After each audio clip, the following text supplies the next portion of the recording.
오늘은 달러 이야기 좀 해보자. 뉴스 보면 이런 이야기가 나와. 트럼프가 달러 약세를 원한다. 트럼프가 연준의 금리 인하 압박한다. 연준 독립성이 흔들릴 수 있다. 이게 다 연결된 얘기야. 복잡해 보이지만 흐름은 생각보다 단순해. 1. 트럼프는 왜 약달러를 원할까? 일단 달러는 미국 돈이지. 근데 달러는 그냥 미국 돈이 아니야. 달러는 세계에서 제일 많이 쓰는 돈이야. 석유 살 때도 달러, 무역할 때도 달러, 투자할 때도 달러. 그러니까 달러 가치가 움직이면 전 세계 경제가 같이 흔들려. 그런데 트럼프는 왜 달러를 일부러 약하게 만들고 싶어 할까? 첫 번째 이유는 제조업이야. 달러가 강하면 미국 물건이 비싸져. 예를 들어 미국에서 만든 자동차가 3만 달러라고 해보자. 달러가 강하면 다른 나라 사람들은 환율 때문에 수입 가격이 비싸져. 그러면 미국 기업은 수출이 힘들어지고 공장은 해외로 나가게 돼. 트럼프가 늘 말하잖아. 공장을 다시 미국으로 가져오겠다. 달러가 약해지면 미국 제품이 상대적으로 싸지니까 수출이 쉬워지고 제조업이 살아날 가능성이 커지는 거지. 2. 무역 적자 줄이기. 이 트럼프가 싫어하는 단어가 하나 있어. 바로 무역 적자. 미국은 매년 수입을 너무 많이 해. 예를 들어 작년에 미국 무역 적자가 약 1조 달러 수준이었지. 쉽게 말하면 미국이 외국 물건을 너무 많이 사고 있다는 뜻이야. 약달러가 되면 외국 물건 가격이 올라가. 그러면 수입이 줄고 미국 제품은 싸져서 수출이 늘 수 있어. 트럼프는 이걸로 미국이 손해보는 구조를 바꾸겠다는 거야. 3. 주식시장과 경기부양. 여기서 현실적인 얘기 하나. 트럼프는 주식시장 좋아하는 사람이지. 대통령 성과를 말할 때 다우지수 최고치 이런 말 자주 했잖아. 금리가 내려가면 보통 주식시장은 좋아져. 왜냐면 기업들이 돈 빌리기 쉬워지고 투자가 늘고 주가가 오르기 때문이야. 예를 들어 기업이 10억 달러 빚을 냈는데 금리가 5%면 이자만 5천만 달러야. 근데 금리가 3%로 내려가면 이자가 3천만 달러로 줄어. 이익이 늘어난 것처럼 보이지. 그러니까 금리 인하는 경기부양 카드이기도 해. 4. 그럼 약달러는 어떻게 만드는가? 여기서 중요한 질문. 대통령이 달러 약하게 해.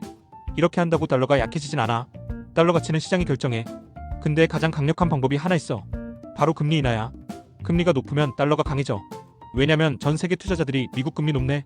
달러 사서 미국 채권 사야지 이렇게 되거든. 지금 미국 금리가 5%라고 해보자. 유럽은 3%, 일본은 0%대야. 그럼 돈이 어디로 몰릴까? 당연히 미국으로 몰리지. 그래서 달러가 강해지는 거야. 반대로 금리를 내리면 미국 자산 매력이 줄고 달러 수요가 줄어들고 달러가 약해질 가능성이 커져. 즉 금리 인하에서 달러 약세로 이어지는 게 트럼프가 원하는 가장 현실적인 경로야. 5. 연준과의 갈등. 여기서 뉴스에 나오는 갈등이 시작돼. 금리를 결정하는 사람은 트럼프가 아니야. 바로 연준, 미국 중앙은행이야. 연준은 정부 기관이긴 하지만 대통령 마음대로 움직이면 안 돼. 왜냐면 연준의 역할은 딱 하나야. 물가를 잡고 금융을 안정시키는 것. 트럼프는 금리를 내려서 경기를 살리고 싶어. 연준은 금리를 쉽게 못 내려. 왜? 인플레이션 때문이야. 금리를 너무 빨리 내리면 물가가 다시 폭등할 수 있어. 예를 들어 달러가 약해지면 수입 물가가 올라가. 석유, 반도체, 식료품 가격이 다 올라. 그럼 미국 사람들 생활비가 확 뛰지. 트럼프는 공장 살리자인데 연준은 물가 터진다는 거야. 6. 시장이 제일 무서워하는 것. 사실 시장이 가장 두려워하는 건 하나야. 연준이 정체화되는 순간. 만약 대통령이 금리를 좌지우지하면 세계는 이렇게 생각해. 달러는 정치에 따라 흔들리겠네. 미국 국채는 안전하지 않을 수도 있겠네. 그럼 외국 투자자들이 미국 국채를 덜 사게 되고 금리를 더 높게 요구하게 돼. 미국은 국가부채가 34조 달러야. 이자 부담이 커지면 재정이 흔들릴 수 있어. 그래서 트럼프와 연준 갈등은 단순한 싸움이 아니라 달러 패권, 금융 신뢰, 세계 경제 질서까지 연결된 문제야. 7. 결론 정리해보자. 트럼프가 약달러를 원하는 이유는 제조업 살리기, 수출 늘리기, 무역 적자 줄이기, 경기 부양, 정치적 지지층 결집. 그리고 약달러를 만들 수 있는 가장 현실적인 방법은 금리 인하.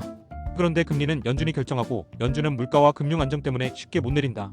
그래서 뉴스에 계속 나오는 거야. 트럼프 대 연준. 이 갈등은 앞으로도 미국 경제와 달러 흐름을 결정하는 핵심 변수가 될 가능성이 커. 오늘 이야기 정리하면 달러는 단순한 환율이 아니라 미국 산업 정책과 세계 금융 질서가 충돌하는 전장이라는 거야.